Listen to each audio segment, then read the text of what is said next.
Olha, nesse dia 3 de março é o dia de conscientização dos defeitos congênitos, também conhecido como defeitos do nascimento, que afetam milhares de famílias em todos os anos no Brasil. Eles podem ter causas genéticas, causas ambientais ou resultar da combinação de vários fatores. Para a gente entender melhor o que são essas condições, como podem ser prevenidas e qual a importância do pré-natal e dos exames no período gestacional, né, e esse diagnóstico precoce, nós conversamos agora remotamente com o médico geneticista Guilherme Lugo. Doutor, o que são esses defeitos do nascimento e como eles são classificados pela genética? Muito bom dia, bem-vindo aqui à Massa FM. Bom dia, obrigado, é um prazer estar aqui com vocês. Bom, em relação aos defeitos congênitos, né, ou as anomalias congênitas, como nós costumamos chamar na genética, elas podem ter múltiplas causas. Podem estar relacionados a alterações ambientais, como, por exemplo, a exposições que acontecem ao longo da gestação. Muitas das vezes, mães que fizeram consumo de medicamentos sem prescrição médica, uso de álcool, uso de cigarro, traumas, sangramentos, infecções, ou elas podem ter alterações genéticas, né? E aí aqui entra um mundo à parte de coisas que podem acontecer, desde anomalias cromossômicas, alterações monogênicas, ou seja, em genes específicos, que estão relacionados a algumas síndromes genéticas que podem estar associadas a malformações específicas. Quais são essas principais causas, doutor, quando a gente fala aí dos defeitos congênitos?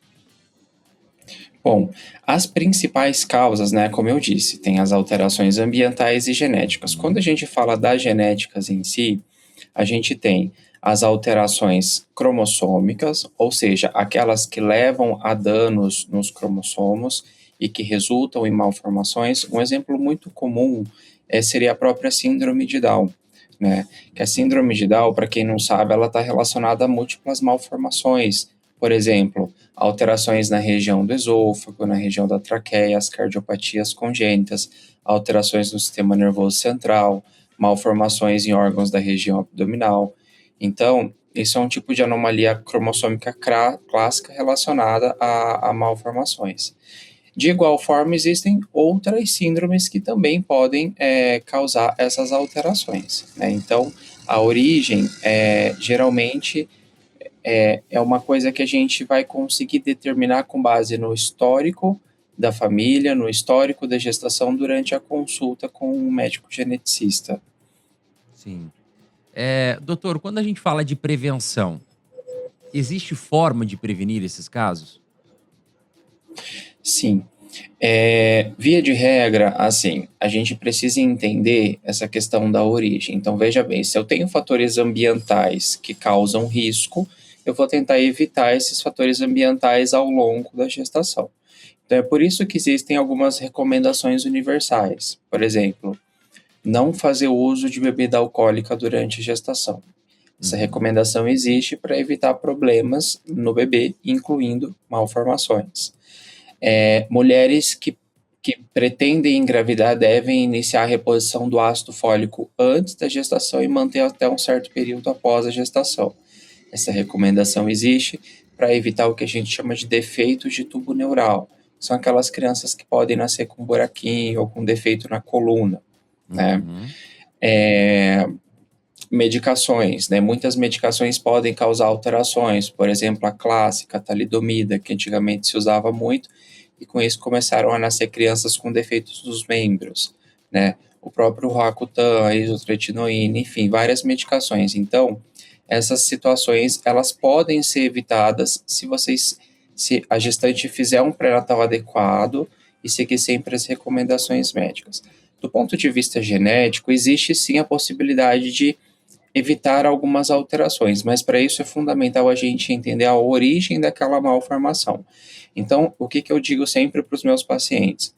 Você tem um caso de malformação na família, existe uma preocupação de que seu filho possa nascer com alguma dessas malformações, você precisa passar por uma consulta de aconselhamento genético, onde a gente vai ter a oportunidade de levantar todo o histórico da família, entender a origem daquela malformação, para poder, junto com o casal, alinhar as oportunidades ou aquilo que a gente pode fazer para tentar evitar ou minimizar esse risco. Então, sim, é possível. É por isso que a gente fala, né, doutor, a importância de fazer o acompanhamento do pré-natal, né, de ter uma gestação sempre, sempre com olhos médicos bem próximos ali, né, cuidando dessa gestação para que possam ser adotados todos os tipos de procedimentos e acompanhamentos, enfim, durante a sua gestação. O pré-natal, ele é fundamental. Sim, ele é fundamental e ele existe justamente com essa finalidade, que é garantir não só uma gestação saudável e tranquila, mas também evitar danos e riscos para o bebê e para a mãe, né? Muito bem, agora 7h13. Eu conversei aqui com o médico geneticista Guilherme Lugo. Doutor, muitíssimo obrigado, viu, pela sua participação, falando em rede aqui na Massa FM para todo o Mato Grosso do Sul, viu? Muito obrigado. Imagina, eu que agradeço. Obrigado aí pela atenção.